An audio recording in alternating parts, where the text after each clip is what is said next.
N tó gbé mi débi ni pé àjọ kan wọ́n fẹ́ ṣe ètò àánú fún àwọn ọmọ kéékèèké. Wọ́n dẹ̀ wá polówó lọ́dọ̀ mi. Ṣùgbọ́n torí pé ó jẹ́ pé tó ọmọ kékeré ni mo fi gbogbo ara sí. Ìgbà tí wàhálà ṣẹlẹ̀, àjọ wà ń bẹ̀ náà ni pé ìdẹ́ni sọ pé mi ò sí ń bẹ̀ nítorí pé a lè máa play victim game ní time. Nígbà tí adájọ́ tí wọ́n ń dá ẹjọ́ wọn níparí, wọ́n ní wípé wọ́n ka ẹsẹ̀ bíbélì kan, wọ́n ní gbà wá lọ́wọ́ ìdánwò, má fà wá sí inú gbèsè. Ẹ̀kọ́ wo ni eléyìí kọ́ wa àti wípé ìgbìyànjú wo, ọ̀rọ̀ wo lẹ ní fún àwọn èèyàn níta tó jẹ́ wípé nǹkan tó ṣẹlẹ̀ yìí ó ti dá ìrẹ̀wẹ̀sì wọn lọ́kàn láti wípé lẹ́ka kí oníṣòro eléyìí mọ́. Adájọ́ rí i pé àdúrà yẹn a máa ń gbà ní ṣùgbọ́n àkúmọ̀ náà pé bìlísì ti dé àti pé ìdánwò ṣèjì sí ni. So adájọ́ sọ fún wa pé adájọ́ ò fẹ́ kárí bí wàhálà, wọ́n fẹ́ kárí bí pé Ọlọ́run fi dán wa wò ni. Wọ́n àdẹ̀fẹ́ kárí ra wa bí ọ̀daràn, wọ́n fẹ́ ká tẹ̀síwájú nínú nǹkan tá à ń ṣe lẹ́yìn tó jẹ́ pé a tẹ̀síwájú nínú ẹ̀.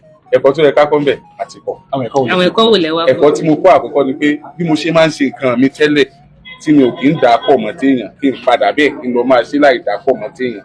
Tí mo bá dẹ̀ fẹ́ polówó orú nǹkan bẹ́ẹ̀ lọ́dọ̀ mi, tá bá ti polówó kí n gbowó polówó mi kí n sì juwọ́ sí wọn pé láyọ̀ là á pàdé o. Ẹ̀kọ́ tí mo kọ́ nìyẹn. Ìjọba tún dá àlejò àwọn ẹlẹ́tùn mọ̀ láti lè fi ètò ṣe. Kò sí ètò tuntun kankan tí mo fẹ́ ṣe nítorí pé mo ti gbàlejò tó pọ̀ ju àlejò tó di wàhálà yẹn lọ rí. Tó yẹ pé èèyàn rò pé nǹkan kan á ṣẹlẹ̀. Mò ń gba tarúgbó, mò ń gba tàwọn ọmọ kéékèèké báyìí. A dẹ̀ máa ń ṣe ètò. Àwọn tí a jọ ń ṣiṣẹ́ á ti ṣètò àlàáfíà, á ti ṣètò ààbò, ètò ìrọ̀rùn fún wọn ṣáájú àkókò yìí. Ìní ò jẹ́ kẹ́ ẹ rí pé irú ẹ̀ ṣẹlẹ̀ rí lágídígbò lọ́jọ́ tá a ti ń ṣe. So ni mo fi sọ wípé ní tiwa o, gbogbo tó yẹ ká ṣe la máa ń ṣe ṣáájú àkókò yìí. Ṣùgbọ́n torí pé wọ́n gbé tòun yẹn wà ní tàdé nígbàgbọ́ pé wọ́n á ti ṣe báwa náà ṣe máa ń ṣe, òun ló fa ohun tó ṣẹlẹ̀ yẹn. Àwọn tó dẹ̀ gbé tó wà náà wọ́n mọ̀ pé rò máa ń pọ̀ tó yẹn. Àwa mọ̀ pé rò máa ń pọ̀, a dẹ̀ ní ètò tá a máa ń ṣe. Ṣùgbọ́n kò ń ṣètò wa. So nǹkan tá a ṣe ni pé bá a ṣe ń ṣe tẹ́lẹ̀ lọ́dọ̀ tiwa tí ẹ fi gbọ́ rí pé èèyàn kan kú àbí èèyàn kan farapa wọ́n ṣe máa ń pọ̀ tó, òun náà láti tẹ̀síwájú tá a máa ṣe. Ẹ̀ka wo lè wá fẹ́ káwọn tó fẹ́ ṣe nǹkan tó ṣẹlẹ̀ sẹ́yìn tẹ́fẹ̀ kó ṣẹlẹ̀ fáwọn tó ní lọ́kàn láti ṣèrànlọ́wọ́ fáwọn èèyàn káwọn lè fẹ́ kán kọ́. Àwọn tí wọ́n ní lọ́kàn láti ṣèrànwọ́ fáwọn èèyàn, alákọ̀ọ́kọ́ ni pé èmi o Oriyomi Ati mò ń ṣe àdéhùn pé mi ì tí ì ṣe nǹkan kan.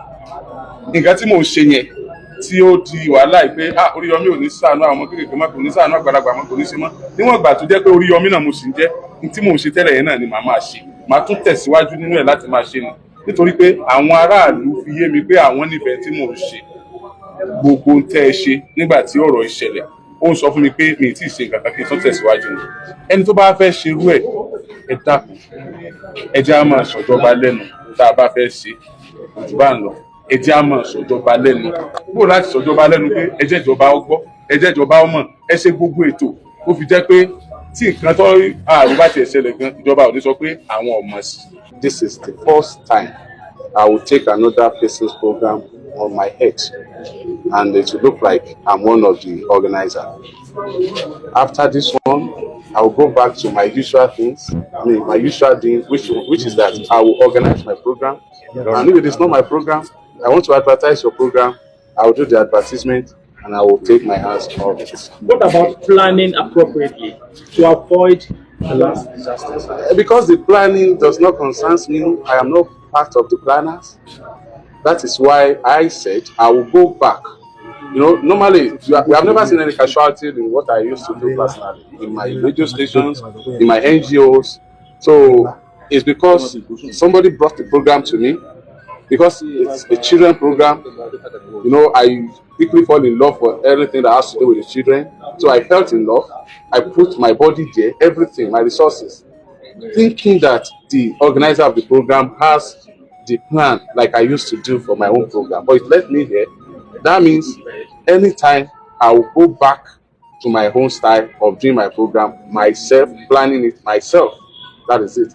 You know me now. You know how I used to organize children carnival for the children in Agidigbo. How there used to be many and no casualty. I've never recorded one. So you all know what led me here anyway. Your message to people like this who wish to do good, being scared of probably. My message is that you are being scared because I find myself here because I'm doing good. but I'm going back there. That means you should not run away. You should be doing it, because if you are running away because I am experiencing this, you may be thinking that, okay, because of what Oriyomi has experienced, I will not do it. But this same Oriyomi is going back there. He's doing it again. That means you don't need to run away. All what you need to do is just to do the needful. Like, we want to host 5,000 children, we must prepare for minimum of 15,000. Because the parents will come, the friends of the parents will come, the elder brother will come. If you multiply them, it will be more than the number you are expecting. So, planning is the key. Thank you. We've been able to settle the matter out of court, and everything has come to the end. Everything has been buried. The case has been fully settled. Compensation to the affected victims? Well, I will not call it compensation. There is no way, nobody can compensate life. And it's not that we are an acceptance of guilty. But what happened is something that we are all concerned with, the death of those young children. And we are looking for a way to close it so that while you are the day-to-day trial will not continue to give the families, the parents, the kind of sadness that they will be thinking about it. So asking them to, offering them a kind of little assistance, I will not call it compensation. We cannot compensate for life. Offering them a kind of little assistance is not out of place. Okay. Yes. Okay, so going forward, sir, what next? No, going forward, you see, we will still appeal to the defendant. It does not mean that they should run away from doing good. They still continue to do it. Almighty God will see them through. That's going forward. This case has come to an end. It has been closed by the Honorable Attorney General. But we appreciate the state. We appreciate the defendant too. But we pray that should not send them away from doing good. Thank you. Thank you. Thank you. Yes.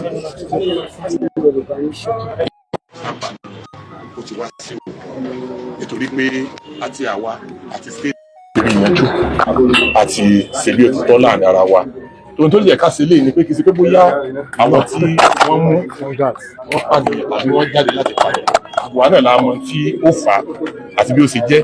Ṣùgbọ́n àfẹ́ nǹkan tí ọmọ jẹ́ ọgbẹ́ ọkàn fún àwọn òbí ọmọ yìí lójoojúmọ́ tá a bá ti ń wá kóòtù tí ṣe mọ̀ pé ẹ̀yin tẹ́ ẹ jẹ́ oníròyìn kò síjọ́ tá a wá kóòtù tẹ́ ẹ̀ ní ṣèròyìn. Àwọn òbí ọmọ sì rèé inú wọn mọ̀ bàjẹ́. Kí ló wá dé tá a tètè wá ọgbọ́n tá a fi paná rẹ̀?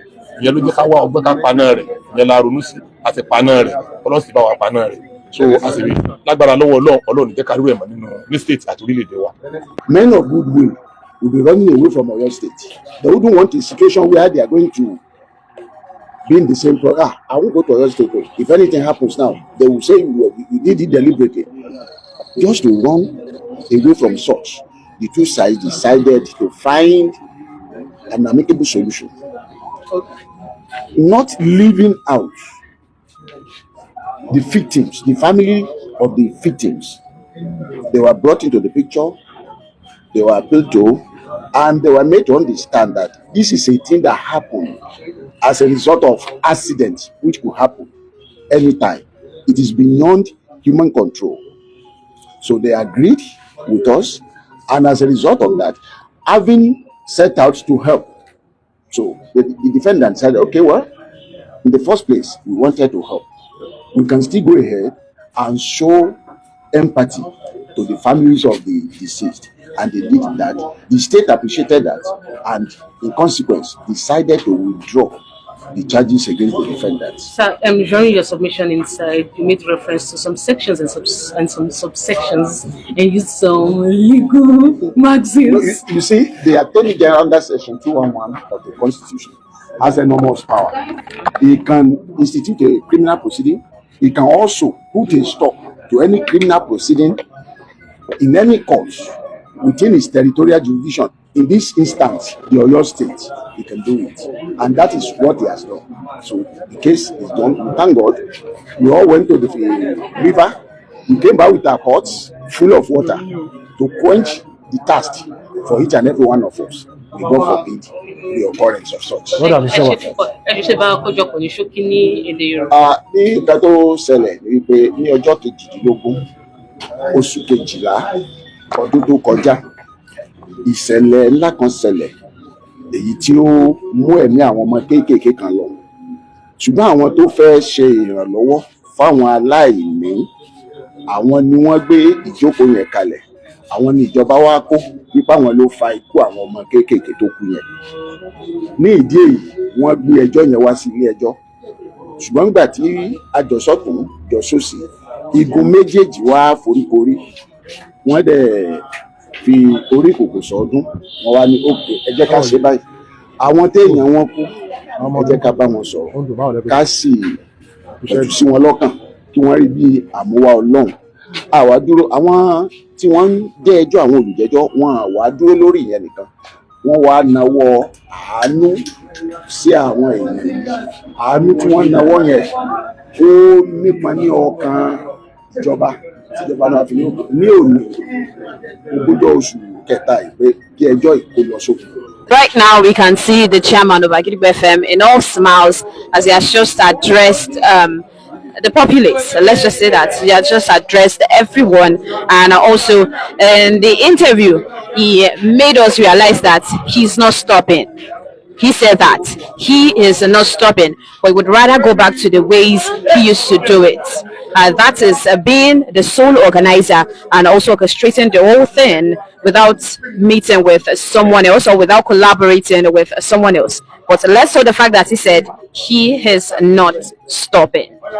Àwọn àgbàlagbà bọ̀ wọ́n ní ká yin oró, wọ́n ní ká yin ọfà, wọ́n ní ká yin òǹtàfà, wọ́n ní ká yin ojú tó sọ ọfà lọ́dún ẹranko. Bísá wíládé yìí, ẹ̀rí alága iléeṣẹ́ ìkànnì àgídìgbò 8.7 FM, Alhaji Dr. Oriyomi Ati tí wọ́n ti ń sọ̀rọ̀ láti àárọ̀ tí kó tẹ̀ ṣe wípé inú wọn dùn, ṣùgbọ́n ààyè ò yọ láti rí wípé wọ́n fi inú dúdùn náà láti fi wọ́n fi hàn tààràtàrà látàrí ìṣẹ̀lẹ̀ ìbanilọ́kànjẹ́ tó ṣẹlẹ̀ ní ọjọ́ 18 oṣù kejìlá ọdún 2024.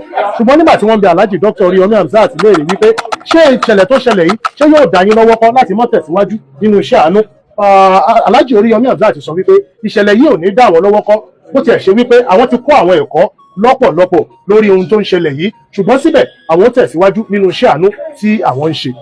Inú ilé ẹjọ́ gíga ti ìpínlẹ̀ Ọ̀yọ́ tí ń bẹ ní orí Ring Road ní Ìbàdàn, níbẹ̀ náà ni a wà báyìí. Gbogbo bí nǹkan ṣe lọ la ṣe mú wá fún yín. Ní báyìí a máa tẹ̀síwájú, ẹ máa pàdé wa lórí ẹ̀rọ àgbàgbé wa lórí afẹ́fẹ́ wa ìkànnì àgídìgbò 88.7 FM. Ọlábọ̀dé ló kọ mi, ọmọ anísọ̀ lọ́jà ní mí, ọmọ nípa lójú ogun.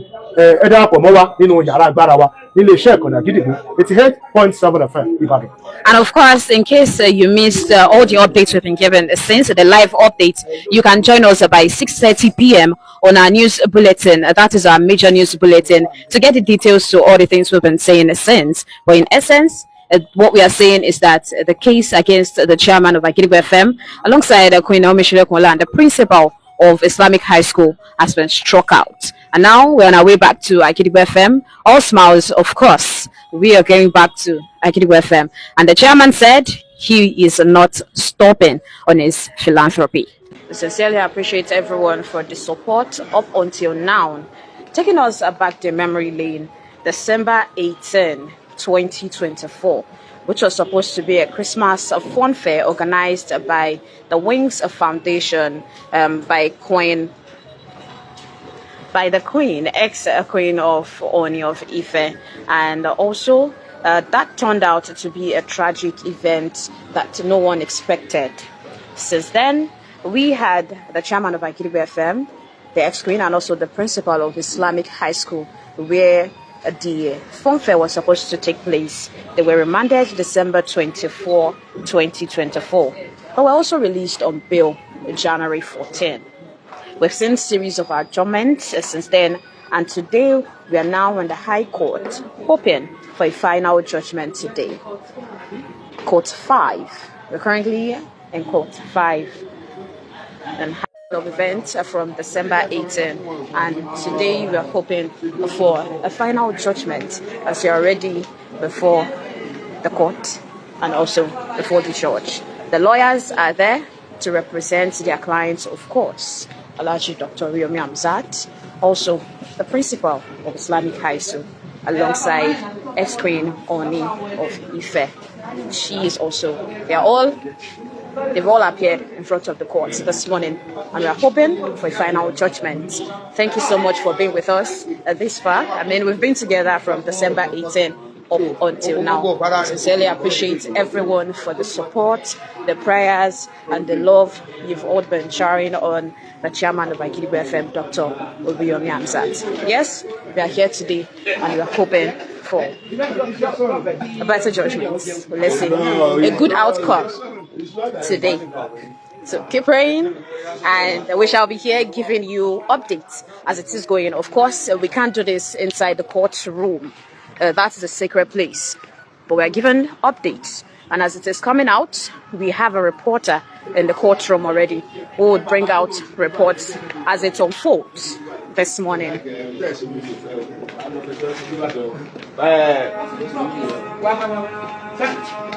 All right, news reaching us now is that the case, all right, the Attorney General said he has done his best to share compensation according to Section 109 of the criminal law, which is acceptable under the law, that they compensated every person involved, so they've done the case. All right, let me have you do that first. Ìròyìn tí ó ń tẹ̀ wá lọ́wọ́ báyìí láti inú gbọ̀ngàn nínú ilé ẹjọ́ tí wọ́n jáde náà ni wípé ìjọba ìpínlẹ̀ Ọ̀yọ́ wọ́n ti sọ pé àwọn ò ṣe ẹjọ́ mọ́ pẹ̀lú ọ̀mọ̀wé Oriyomi Hamzat àti Olori Naomi Ṣílẹ̀kùnọlá Ògúnwùsì àti ẹni tó jẹ́ alábòjútó fún ilé ẹ̀kọ́ girama Islamic High School nígbà tí wọ́n ti ṣe àwọn tí ó yẹ kí wọ́n ṣe lábẹ́ òfin ní ìpínlẹ̀ Ọ̀yọ́ láti rí wípé gbogbo ohun tí ẹjọ́ fẹ́ lò láti gbé wọn ilé ìpínlẹ̀ Ọ̀yọ́ ti wò wípé mà tí wọ́n ti ṣe ohun tó yẹ kí wọ́n ṣe ilé ẹjọ́ wọ́n gbà nígbà tí ẹni tó jẹ́ agbèfọ́ba àgbà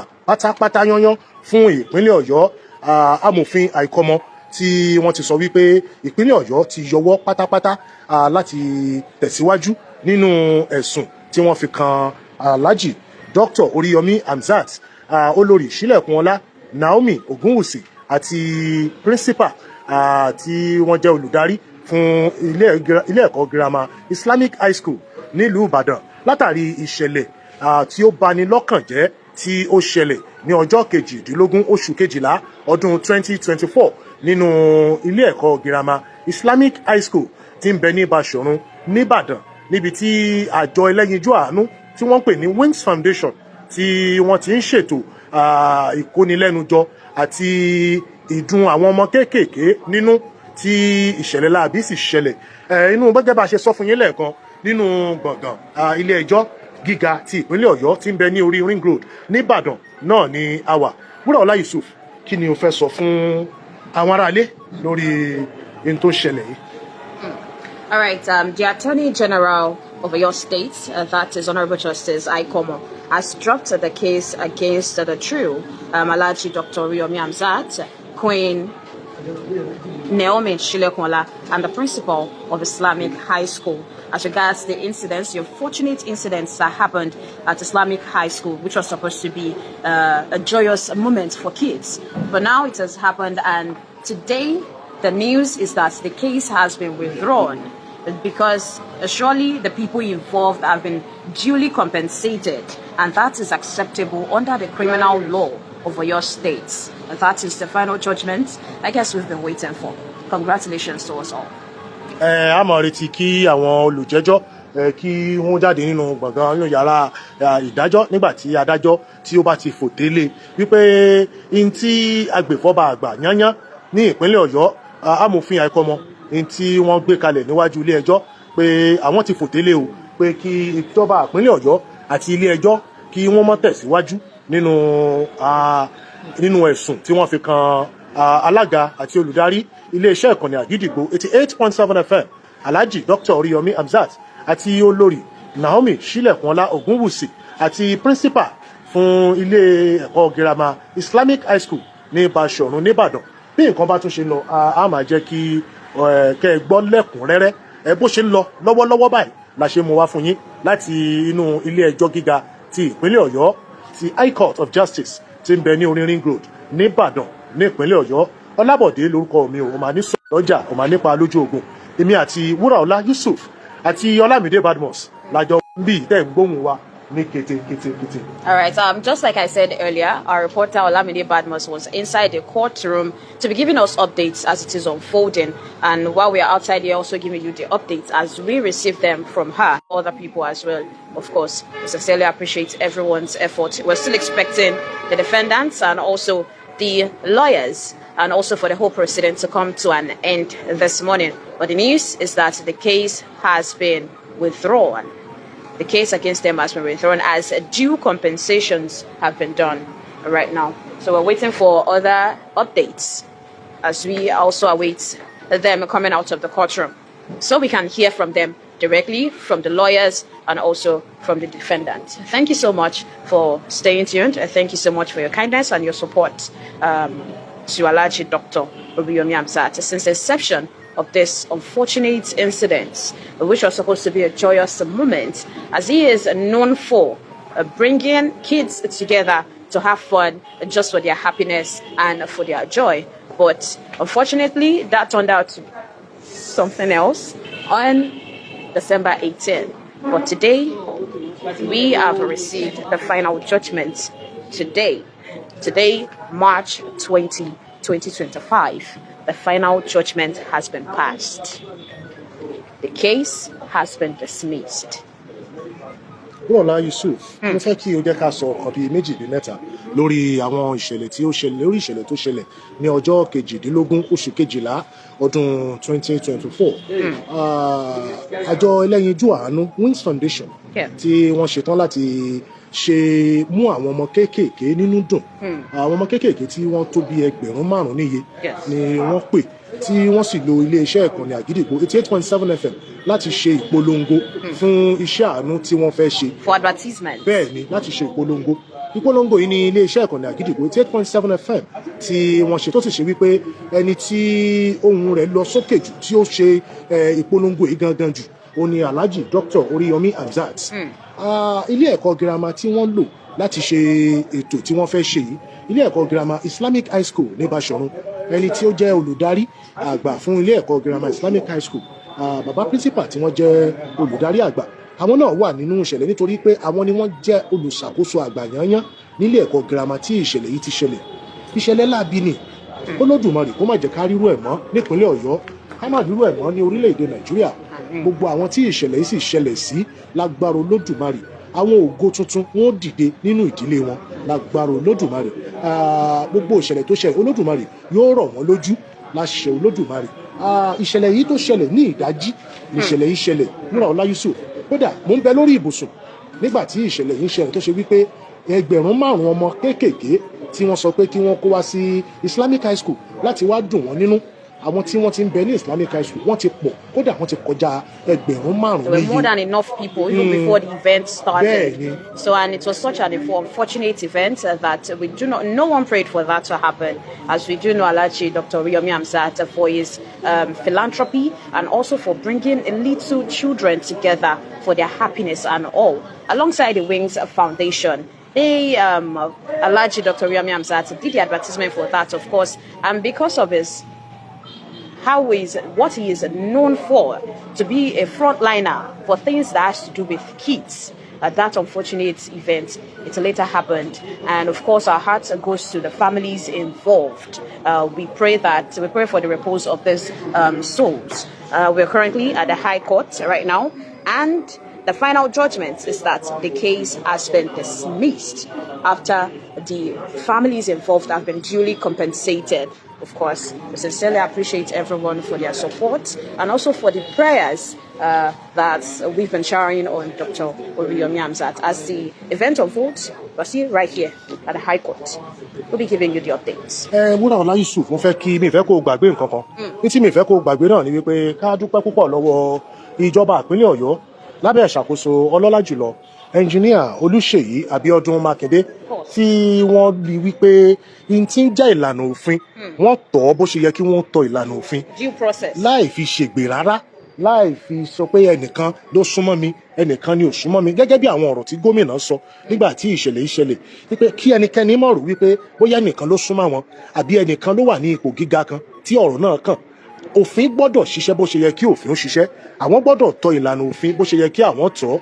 ká dúpẹ́ púpọ̀ lọ́wọ́ gómìnà ìpínlẹ̀ Ọ̀yọ́ ẹnjiníà Olúṣèyí Abíọ́dún Mákindé tí wọ́n rí wípé òfin kò fi ẹ̀gbẹ́ wọ́nlẹ̀, ìbọ̀wọ̀ fófin kò fi orí lálẹ̀, àwọn sì fi àpẹẹrẹ burúkú lélẹ̀ tá a bá ń sọ wípé ká tọ òfin bó ṣe yẹ ká tọ́ gẹ́gẹ́ bí atukọ̀ àti adarí pátápátá fún ìpínlẹ̀ ní ìpínlẹ̀ Ọ̀yọ́, gẹ́gẹ́ bí wọ́n ṣe sọ wípé ají ṣe bí Ọ̀yọ́ làárí, Ọ̀yọ́ ò ní ṣe bí bàbá ẹnìkọ̀ọ̀kan. Àwọn èèyàn wá ń sọ̀rọ̀ Wúràọlá Yusuf, gómìnà ó ṣe lè ṣe bẹ́ẹ̀, ẹlẹ́yinjú àánú ni, kinní kan, Naomi oore ló fẹ́ ṣe, kinní kan lóore ló oríṣiríṣi. The law has to take its due course. And of course, whenever you see something that concerns law, especially that emblem that we always see, we see that it is blindfolded. That means it sees no one. Whatever happens, it is going to be treated according to the law, because we have the law written already. We have a written constitution. So every case that comes up will be treated according to the law, what the law stipulates, not according to I know that this person or not. The law has to take its due course.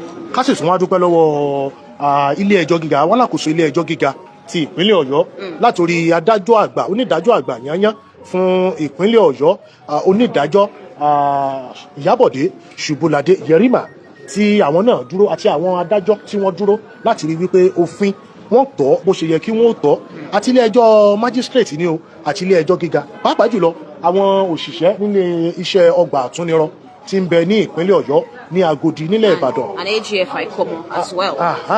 Àwọn náà ṣe iṣẹ́ takuntakun tó yẹ kí wọ́n ṣe láti rí wípé òfin lọ bó ṣe yẹ kó lọ, láì ṣègbè, láì fi yá èèyàn ẹnìkan nípọ̀nsí, láì sì yan ẹnìkan láàyò. Wúràọlá Yusuf, a ṣì ń retí àwọn olùjẹ́jọ́ tí wọ́n ṣì ń bẹ nínú gbọ̀ngàn. We still await the defendants to come out to give us their own account of what transpired in the courtroom. And of course, we're expecting the lawyers as well to come out and give us the official statements coming from the courtroom. But of course, we are outside here and giving you the updates of the event as it unfolds. Early this morning, the court proceedings started at 9 a.m. and now the judgment has been passed. The case has been withdrawn. Not because of anything, but because the law has taken its due course. The families involved have been duly compensated, and according to the stipulated laws of your state, they've seen that in accordance to the law, that has been justified. And also, according to the law, there is nothing more to hold on to, as the defendants have done the right thing. And not because someone knows someone, but because the law has taken its course. All right, so we're still outside the courtroom here, court 5. And as events unfold, we'll be giving you updates. Once again, we appreciate everyone that has been following this journey right from December 18, 2024, up until today, March 20, 2025, when we receive the final judgment on the case against Dr. Oriyomi Ati, Queen Naomi Pelu, and the principal of Islamic High School, where the unfortunate event happened. We sincerely appreciate everyone. Very soon, we'll be listening to Dr. Oriyomi Ati's account, and also we'll be listening to him addressing every one of us, of course, and also his lawyers will do the same. We are waiting the departure from the courtroom, court 5. After they will come out and give us the official statement, of course. We're still outside the courtroom right now, awaiting that.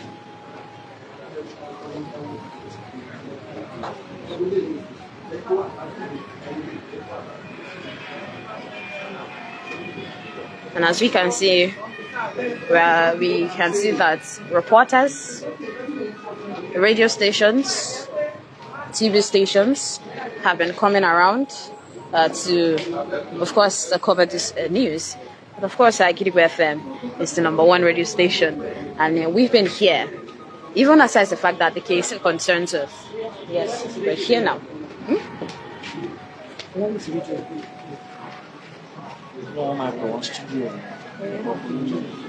And right now, all you're listening to via Facebook will soon be up on our radio station as well, where we'll be connecting to in a few minutes, and you can also listen and also watch. So spread this and also share this video to everyone you know.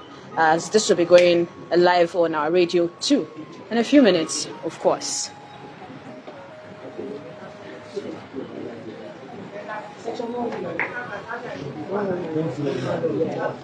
According to Section 109 of the Criminal Law, Oyo states, the defendants, they have done good by this law, and so the case has been dismissed.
Ibi tí awilade yìí a ti wà nínú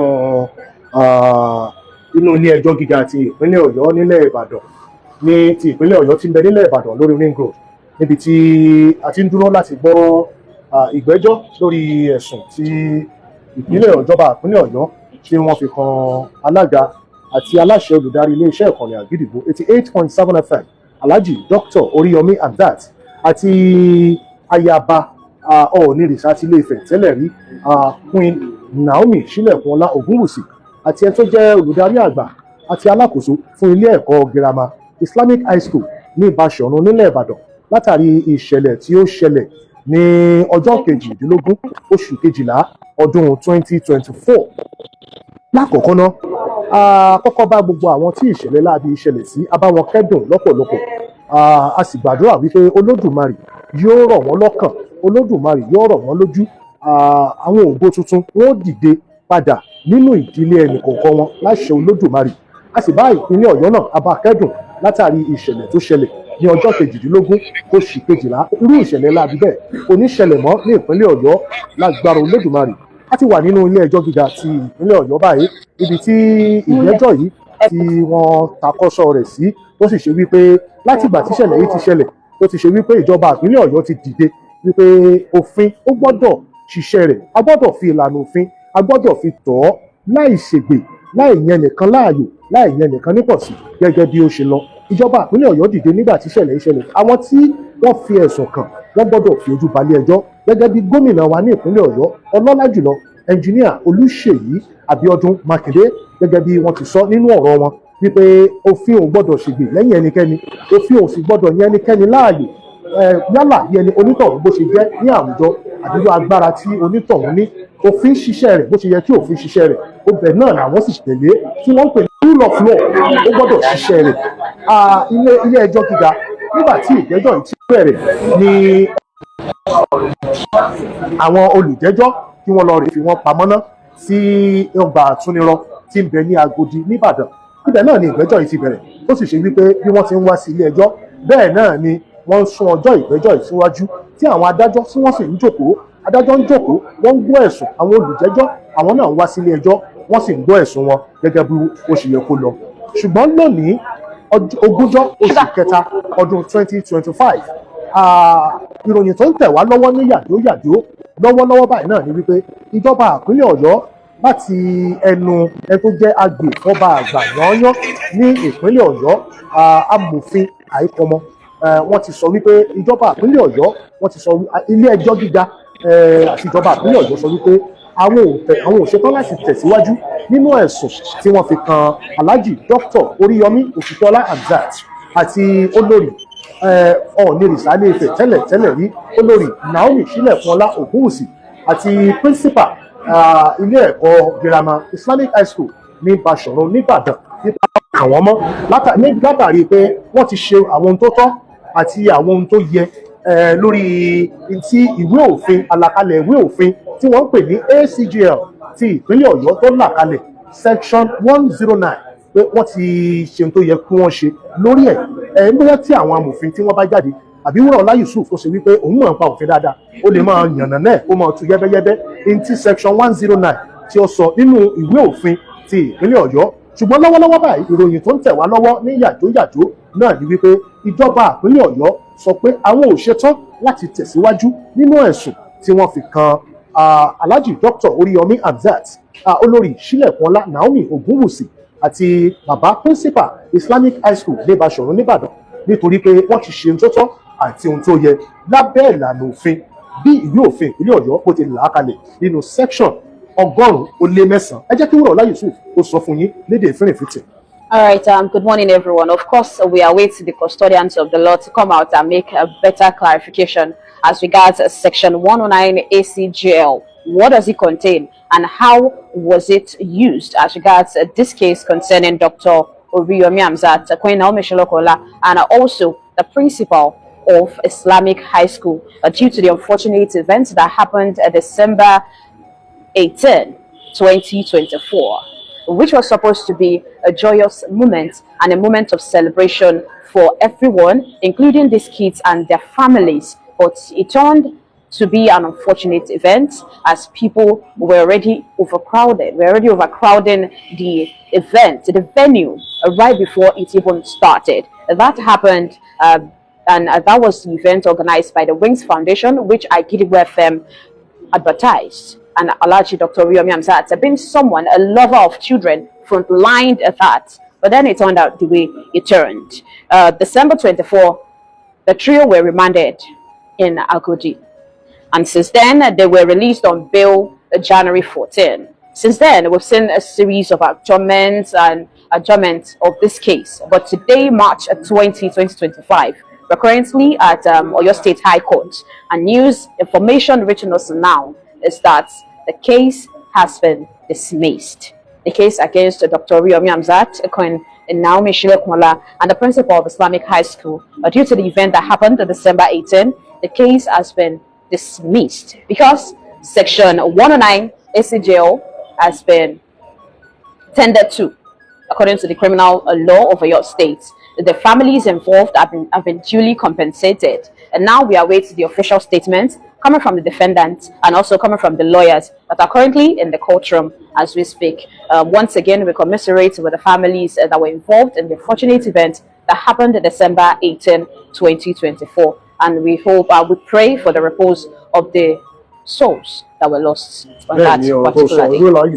Èmi tún fẹ́ kó jẹ́ ká tún wò láti bí báyìí.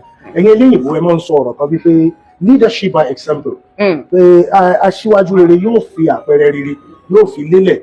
Eléyìí ló mú mi lọ sí ọ̀dọ̀ gómìnà wa ní ìpínlẹ̀ Ọ̀yọ́, ọlọ́lá jùlọ ẹnjiníà Olúṣèyí Abíọ́dún Mákindé nígbà tí wọ́n ń sọ àwọn ọ̀rọ̀ akin wípé ìṣẹ̀lẹ̀ tó ṣẹlẹ̀ yìí òfin ò ní ṣègbè kò sí ní yan ẹnìkan kan ní pọ̀ sí. And we've seen that happen. A sì ti rí i pé lóòótọ́ tí wọ́n pè ní rule of law lẹ́yìn eléyìnbó pè ní rule of law ó ṣiṣẹ́ Supremacy of the law. ó ṣiṣẹ́ rẹ̀ bó ṣe yẹ kó ṣe mo fi bẹ̀rù mo fi gbóríyìn fún gómìnà wa ní ìpínlẹ̀ Ọ̀yọ́ ọlọ́lá jùlọ ẹnjiníà Olúṣèyí Abíọ́dún Mákindé àti gbogbo àwọn tí wọ́n jọ ṣiṣẹ́ papọ̀ ní ẹ̀ka ètò ìdájọ́ àti ẹ̀ka ètò òfin ní ìpínlẹ̀ Ọ̀yọ́ láti rí wípé bó ṣe yẹ kí òfin tọ́ bẹ́ẹ̀ ni òfin ṣe tọ́ láti rí pé bó ṣe yẹ kí ẹjọ́ lọ bẹ́ẹ̀ náà ni ẹjọ́ yìí bẹ́ẹ̀ náà ló ṣe lọ. Bákan náà ni mo dúpẹ́ púpọ̀ lọ́wọ́ àwọn tí ìṣẹ̀lẹ̀ tí wọ́n ṣẹlẹ̀ sí ká kí wọn ká yìn wọ́n kì í ṣe ọ̀pọ̀lọpọ̀ èèyàn ni yóò rírú ẹ̀ tó ṣe wípé ó lè fi gbogbo ara tó ṣe wípé wọn ò ní dàlúrú wọn ò ní ba ìlú jẹ́ látòrí ẹ̀ ṣùgbọ́n wọ́n ṣe sùúrù wọ́n fi ọ̀rọ̀ mọ́ lọ́kàn gẹ́gẹ́ bí àwọn ìṣẹ̀lẹ̀ tó ṣẹlẹ̀. Bákan náà ni mo sì tún dúpẹ́ lọ́wọ́ àwọn iléeṣẹ́ ẹlẹ́yinjú àánú Wings Foundation tí àwọn náà gbà lérò wípé kí àwọn ṣe nǹkan ọrẹ láti dun àwọn ọmọ kéékèèké nínú kó tó di wípé ọ̀rọ̀ já sí bó ṣe yẹ kí bó ṣe já sí a dúpẹ́ lọ́wọ́ Ọlọ́run láti ju gbogbo ẹ̀ lọ a dúpẹ́ fún Olódùmarè nítorí pé lónìí ogúnjọ́ oṣù kẹta ọdún 2025 òfin tọ́ bó ṣe yẹ kó tọ́ ilé ẹjọ́ tọ́ bó ṣe yẹ kí wọ́n tọ́ a sì ti gbọ́ wípé nínú ìròyìn tó ń tẹ̀ wá lọ́wọ́ ní yàjóyàjó wípé ìjọba ìpínlẹ̀ Ọ̀yọ́ wọ́n sọ wípé àwọn ò ṣetán láti tẹ̀síwájú nínú ẹ̀sùn tí wọ́n fi kan àwọn mẹ́tẹ̀ẹ̀ta tí wọ́n fi ẹ̀sùn ìṣẹ̀lẹ̀ láabi tó ṣẹlẹ̀ ní ọjọ́ kejìdínlógún oṣù kejìlá ọdún 2024 tí wọ́n fi kúrò lápá nsọ́ dédé ìlú. Of course, what that means is that the case has been dismissed. There is no longer any case in court against Dr. Oriyomi Ati, Queen Naomi Pelu, and also the chairman of the principal of Islamic High School as regards the event that happened December 18, 2024 at Islamic High School. The unfortunate event we cannot all but not remember, of course. And of course, we also know that Dr. Oriyomi Ati has always been a philanthropist, someone who loves children, someone who is always in the company of children and always wants to do something good for the masses, especially the children. But that of December 18, 2024 turned out to be Ori. And according to the law, to your state judiciary, they've done all that is required and they've seen that the law takes its due course. I was talking about the emblem of the law earlier on, which is the one that is blindfolded, not seeing anything, with a sword and a scale. That means no one is recognized by the law. The law will take its due course. So whatever happens, it doesn't have anything to do with your relationship with anybody at the hands of affairs. So the law will take its due course. It is a blind. The law is a blind. The law is a blind man. Also, we have the custodians of the law, of course. We have the judiciary, and also we have the government in general. And now the news we are bringing is that the case has been dismissed. The case against Dr. Oriyomi Ati, Queen Naomi Pelu, and the principal of Islamic High School has been dismissed and withdrawn. And now we await the lawyers and also the defendants to come out and give us official statements as to what happened in the courtroom. Me, Magaji for today, on 100. 100. Àwọn àgbàlagbà ní bí náà bá ti ń jó lóko wọ́n ní mọ̀jàlá náà ní déléwí. Gbogbo tí à ń sọ ní tí Wúràọlá Yusuf tó ń sọ ní fún ìfitìn tí èmi ààrẹ Anísọ̀lọ́jà tèmi náà ń sọ ní èdè àwọn bàbá tiwa náà ní Mọ́gàjí Ìdòwú Ibrahim tí wọ́n jẹ́ ìkan lára àwọn ọ̀gá àgbà yányán ní ilé iṣẹ́ ìkànnì Àgídìgbò 8.7 FM. Òun náà ni ẹ ti rí tí àwọn rẹ́ẹ̀rín jáde nínú gbọ̀ngàn ilé ẹjọ́ wọ́n rẹ́ẹ̀rín jáde ní tó sì ṣe tó fà náà ní wípé ní tí wọ́n gbọ́ lọ́hùn wọ́n wá ń jẹ́ kó yé wa wípé tí àwọn agbẹjọ́rò tí wọ́n lẹ́tọ̀ọ́ láti sọ̀rọ̀ lórí gbogbo ohun tí ó ṣẹlẹ̀ tí wọ́n bá jáde wọ́n sọ wọ́n ní ṣùgbọ́n lọ́wọ́lọ́wọ́ báyìí inú àwọn ń dùn ayọ̀ àwọn ń kún lọ́wọ́lọ́wọ́ nítorí pé afẹ́fẹ́ tí ń fẹ́ lọ́wọ́ ní inú ilé ẹjọ́ gíga ní ìpínlẹ̀ Ọ̀yọ́ afẹ́fẹ́ tí ń fẹ́ lọ́wọ́lọ́wọ́ báyìí ní port 5 ilé ẹjọ́ gíga ní ìpínlẹ̀ Ọ̀yọ́ afẹ́fẹ́ ayọ̀ afẹ́fẹ́ ìdùnnú afẹ́fẹ́ àlàáfíà afẹ́fẹ́ ìgbéga àti ìwúrí fún ìfi òfin tààrà lélẹ̀ ní ìpínlẹ̀ Ọ̀yọ́ tí gómìnà wa ní ìpínlẹ̀ Ọ̀yọ́ ọlọ́lá jùlọ ẹnjìníà Olúṣèyí Abíọ́dún Mákindé tí wọ́n fi lélẹ̀ pé àwọn ò jẹ́ kí òfin ó tọ́ bó ṣe yẹ kí òfin tọ́ àwọn ó sì jẹ́ kí ìdájọ́ sọ̀kalẹ̀ bó ṣe yẹ kí ìdájọ́ ó sọ̀kalẹ̀ lónìí báyìí Mọ́gàjí ti rẹ́ẹ̀rín jáde láti inú gbọ̀ngàn ilé tó sì ń fi gbogbo àwọn tí wọ́n rí wọn tó ń fi wọ́n lọ́kàn balẹ̀ wípé dídùn ọsàn ti so dídùn. Ààrẹ bí mo ṣe ń wò bàtà àwọn agbẹjọ́rò bá jáde wọ́n sọ ẹ̀kúnrẹ́rẹ́ rẹ̀ ṣùgbọ́n bí mo ṣe ń wò ó jọ bí ẹni pé òní náà ni yóò jẹ́ òpin àti wá sí ilé ẹjọ́ lórí ọ̀rọ̀ tó ṣẹlẹ̀ yìí bí mo ṣe ń wò bọ̀ ṣùgbọ́n Ọlọ́run jẹ́ pé ó rí bẹ́ẹ̀ jálẹ̀ ṣùgbọ́n táwọn agbẹjọ́rò bá jáde wọ́n lè sọ òǹkùndùn ọ̀rọ̀ ṣùgbọ́n gẹ́gẹ́ bí èmi inú mi ń dùn ká ní mo kó dọ́là lọ́wọ́ yẹn. And this is taking me back to the down memory lane of what happened December 24. December 24 ni àti 18. December 24 when there was a judgment that they should be remanded. Tí ẹnìkan dákú ní ilé ẹjọ́. Something like that. Mo rántí fẹ́ nìkan dákú èyí ò mú ń tọ̀. But since the person is out now, all smiles, all smiles. Mi dákú tẹ́lẹ̀ ṣùgbọ́n mi ò dákú mọ́. All right, thank you so much, everyone. Thank you so much. This and yes, now they are coming out, and now we have them coming outside. Bẹ́ẹ̀ni, alága iléeṣẹ́ ìkànnì àgídìgbò 88.7 FM ọ̀mọ̀wé Oriyomi Ati àti Olori Naomi Ogunwusi àti ẹni tó jẹ́ alákòóso fún ilé ẹ̀kọ́ girama Islamic High School ní Ìbàdàn ni wọ́n ti jáde nínú yàrá ilé ẹjọ́ báyìí. And they all smile. Gbogbo wọn sì ń kúkẹ́ rí lẹ́yìn tó fi yé wa wípé ọ̀sán ti so dídùn bá a ṣe fẹ́ kó rí Olódùmarè. All right, as we all can see, everyone is all smiles right now. And we can also see the chairman of Agidigbo FM, Dr. Oriyomi Ati, who is about to address the people and talk to us. But now we have to hear from the custodians of the law and hear from them what really transpired in the courtroom. The AG, that is the Attorney General, we're going to meet him now and hear from him. Yes, can you just briefly give us a summary of today's sir? Okay.